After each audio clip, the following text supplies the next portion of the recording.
All right, so we're going to go through Chapter 3, which is about controlling the noise sources to reduce the impacts of noise-induced hearing loss, but also to reduce the cost of hearing conservation programs and so forth.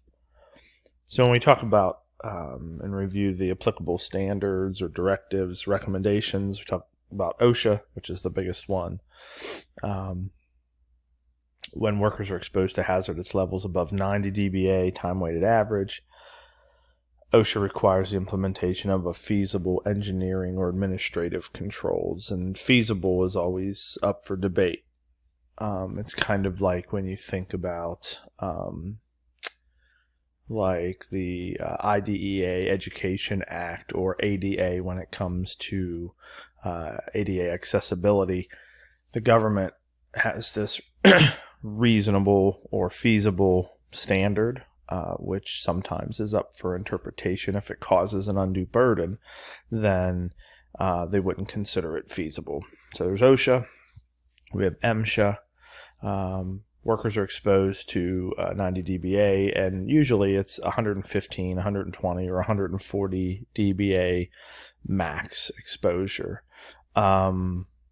There's a mistake in there. MSHA requires use of all feasible engineering controls to reduce the minor's exposure to 90 dBA time-weighted average. That should be dBA.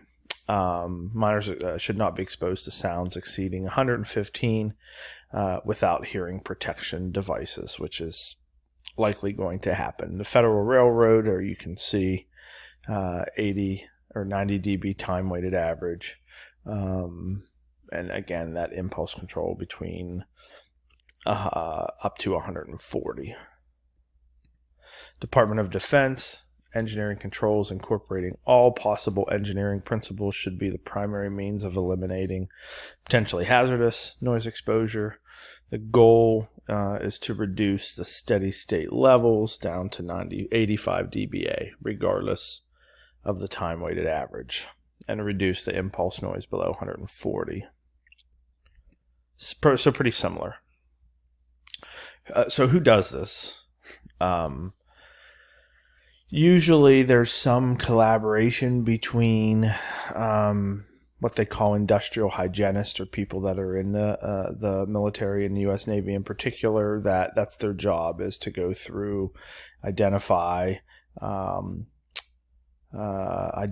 issues or things that improvements needed within the workplace.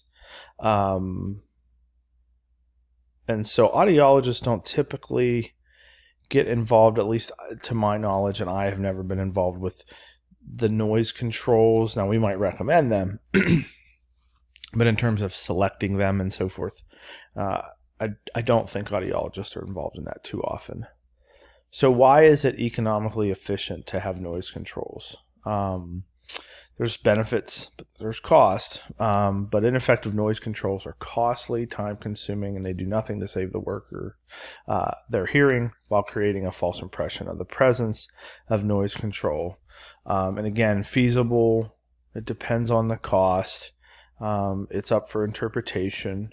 But it cannot cause an undue burden, which is an ADA term that that's always thrown around.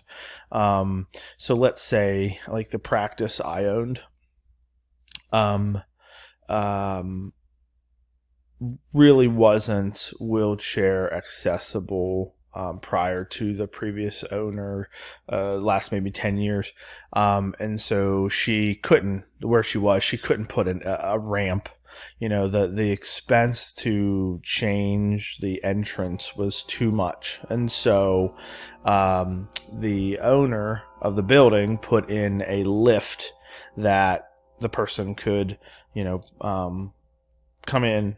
It's outside, and the lift would just take them down and take them straight in the building for the those in wheelchairs or those that have difficulty walking down steps. Now, it wasn't ideal, but it met compliance. And getting a traditional ramp without steps was just causing undue burden. So the benefits of noise control: elimination of the costs related to the implementation of a hearing conservation program, which can be expensive. Dr. Ortiz talked about the equipment that you need, the person power that you need to run them. You need somebody to test, you need somebody to analyze them. Just a lot of expenses, especially when you have thousands and thousands of people that need to be tested, like on an Air Force base or a military base, or a large company. Okay, so sometimes noise controls actually save money for the company. So there are some benefits to reducing noise-induced hearing loss. Of course, it's better for the employee or the soldier or what have you, military individual. And so reducing the amount of noise obviously will have a direct effect on the reduction of noise-induced hearing loss. So if you have fewer workers that have a hearing loss that the company has to compensate, it obviously justifies having a noise control, to controlling the noise levels. And these workers' comp cases can be substantial. Sometimes people will be given $50,000, and that's all they ever have to spend on hearing aids, or the company will agree to pay $5,000, let's say, for X amount of time. So it can be expensive for the company, for the military, if they have to cover hearing aids, or just pay out for workers' compensation. It also makes it easier to communicate in the environment. And if you remember back, I don't know if we talked about this in psychoacoustics, excuse me, but the Lombard effect, essentially what happens is, in noisy situations, people adjust their voice to communicate. And so that at times is still insufficient to communicate over the noise. So the Lombard effect is basically an adjustment in the voice effort. And so if you're working in a noisy environment and having to communicate a lot, you can have some vocal strain and that sort of thing. Reduction in the noise levels will improve the ease of communication, and then you can also expect miscommunications, which can produce errors in the processes. Right? It can make people do incorrect things in the work environment.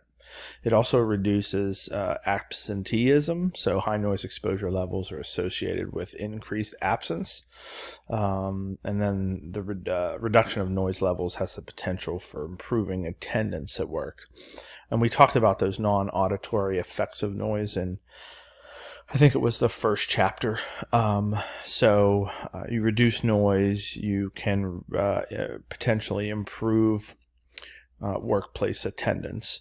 It also obviously reduces the potential for accidents, right? And so if it's extremely noisy, people don't hear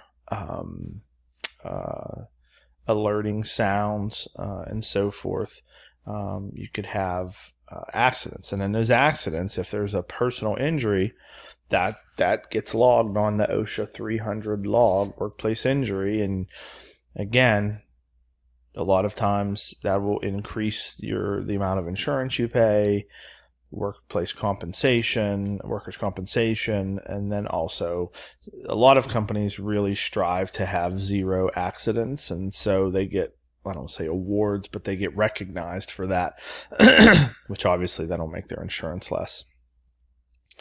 And again, this is the other non-auditory effect of noise: reduction in coronary heart disease. Okay, so noise controls can reduce that non-auditory effect.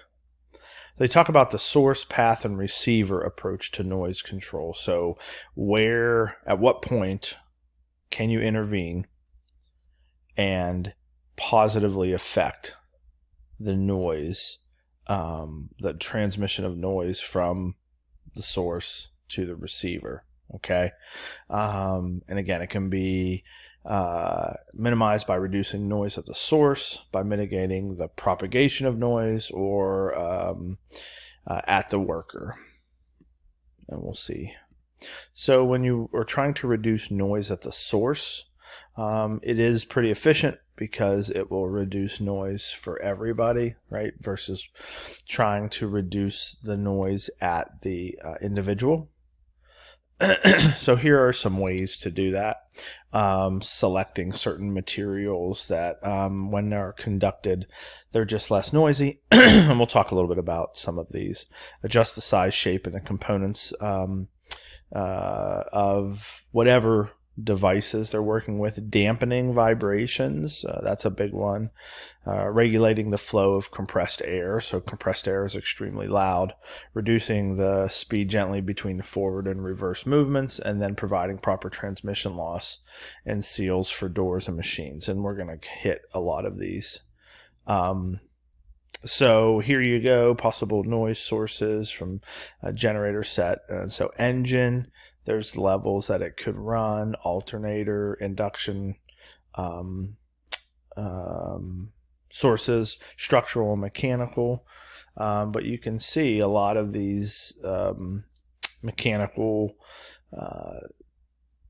pieces of equipment can cause substantial levels of noise.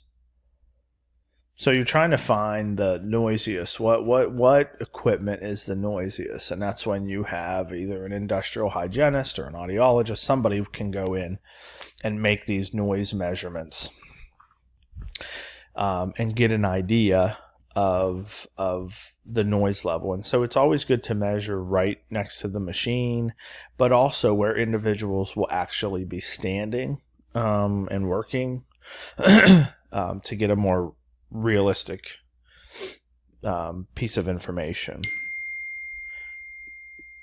So identifying the cause of the noise. So if you can identify it, it's caused by mechanical impact, vibrations, fluid or air flowing at high velocities. One example is reducing the distance between the impacting parts, like in a automobile garage, changing the pump and hydraulic systems, balancing rotating equipment. Just there's lots of things that can be done. Some of it is just routine maintenance that the machine gets out of calibration, if you will. It's just not working like it should, and it's easy to fix.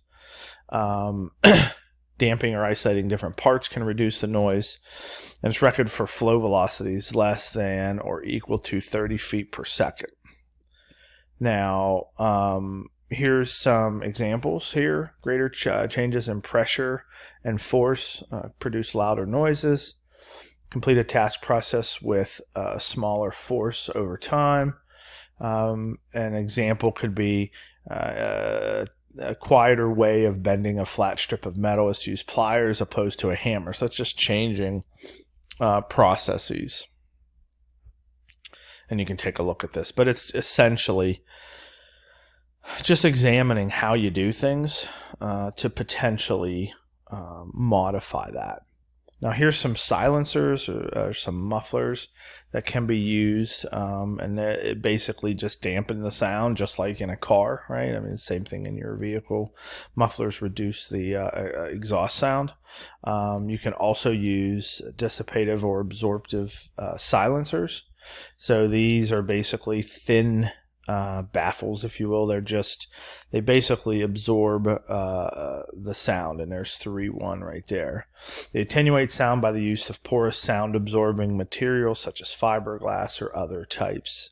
And so these are pretty effective. And here's the range, but very effective in the 1000 to 4000 hertz range, often used with heating and ventilation. So all right, so I'm going to finish this with another PowerPoint. I will send you the link to YouTube, and we'll go from there.